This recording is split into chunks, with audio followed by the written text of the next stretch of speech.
Hey everyone, Stan here. Before we dive in, quick question. Why did the concept artists bring a ladder to work? Because they wanted to take their ideas to the next level. And why do concept artists never get lost? Because they always draw their own maps. Alright, let's get started. Today we're diving into a topic that's part art, part storytelling, and all imagination concept art. So what is it?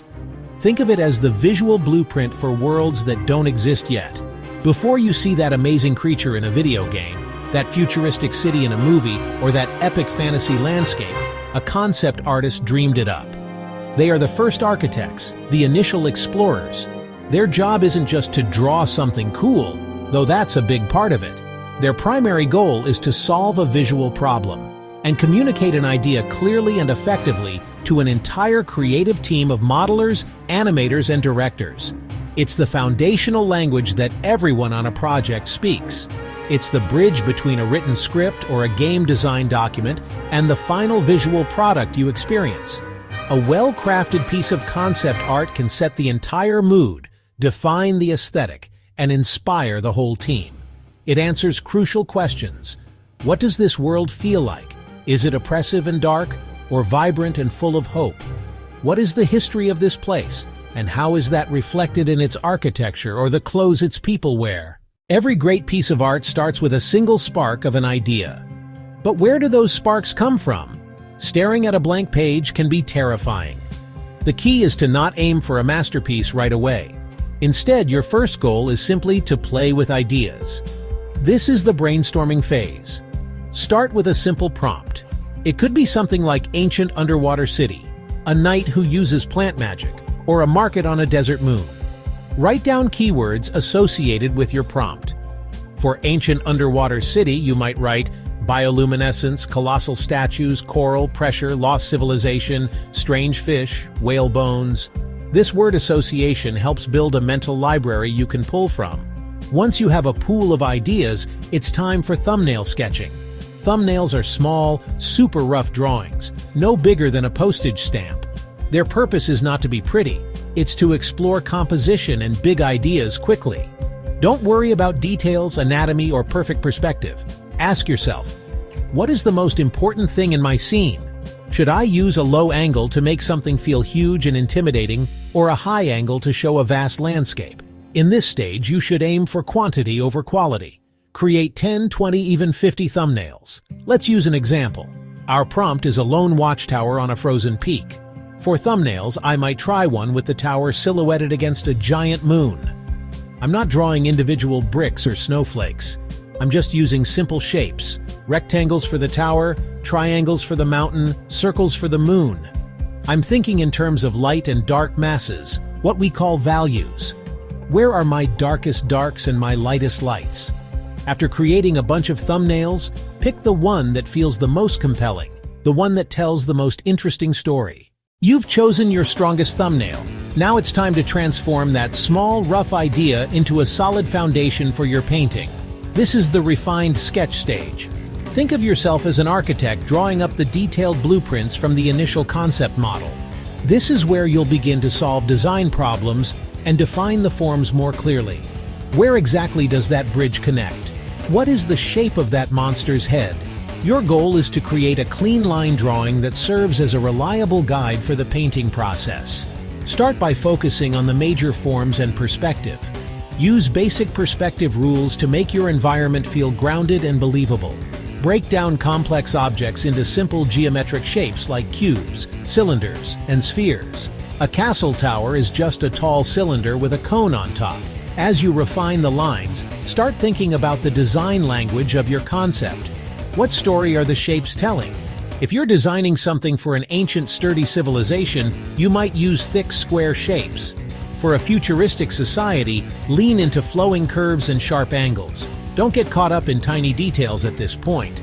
The refined sketch is about the big picture, the silhouette, major structures, and overall composition.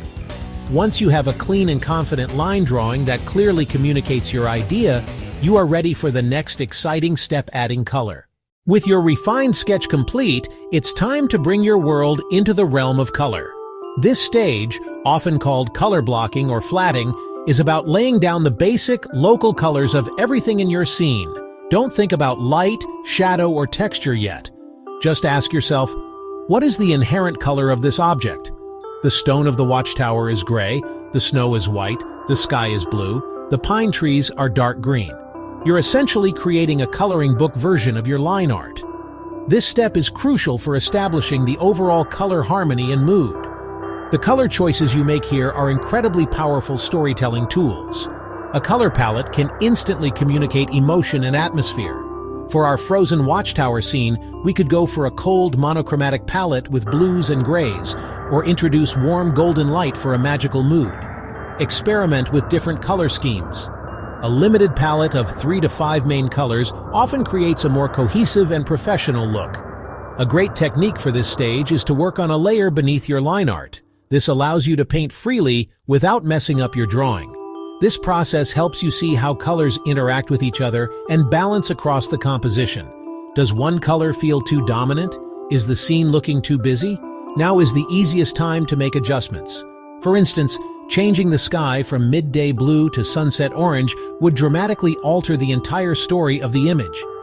Think of this flat color stage as setting the stage for the main performance. It might look a bit flat and boring right now, and that's completely okay.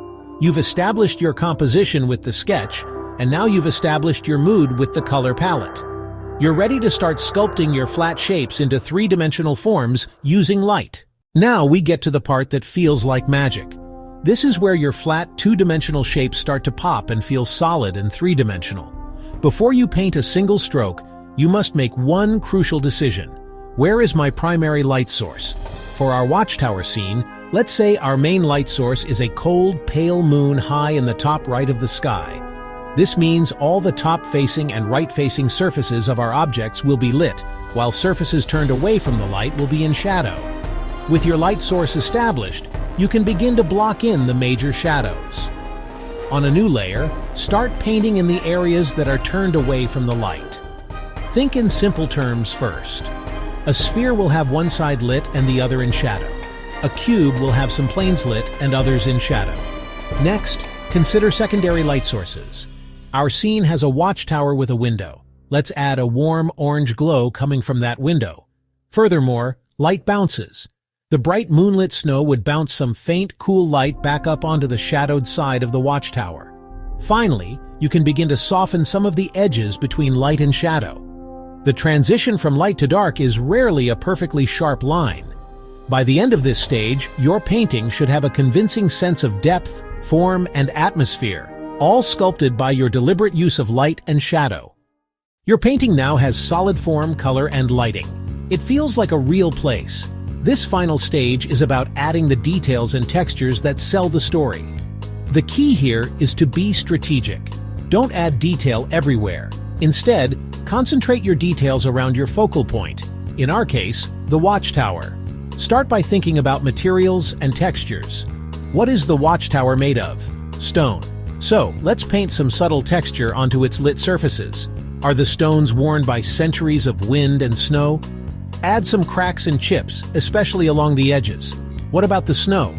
It's not just a flat white blanket. It will have drifts, footprints, and areas where the wind has swept it clean. Next, think about atmospheric effects. We can add a subtle mist swirling around the base of the tower and in the valley below. Finally, do a last pass of adjustments to push your focal point. You can slightly increase the contrast right around the watchtower. Remember, this detailing phase is about enhancing, not starting over. You are adding the final 10% of polish that makes your hard work truly shine through. We've walked through the entire process, from that first terrifying blank page to a finished piece of concept art. As you can see, creating a world from scratch isn't an act of random genius. It's a structured process, a series of deliberate steps and decisions. Breaking down the process like this demystifies the art of creation. It proves that you don't have to be born with some innate magical talent to make compelling art. Think of it like learning an instrument.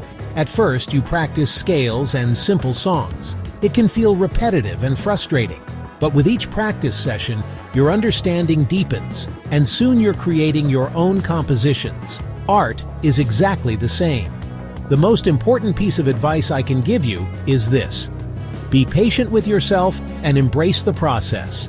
Your first, 10th, and even 100th painting might not look like the professional work you admire. Every single artist you look up to has created thousands of bad drawings that you will never see. So don't be afraid to make mistakes. In fact, you should make them enthusiastically, because every mistake is a lesson in disguise. So what now? The journey doesn't end here, it begins. Take the ideas and techniques we've discussed and try them out. Don't wait for inspiration to strike. Go out and hunt it down through the act of creation itself. The power to build worlds is already in your hands. Subscribe and stay tuned for more videos.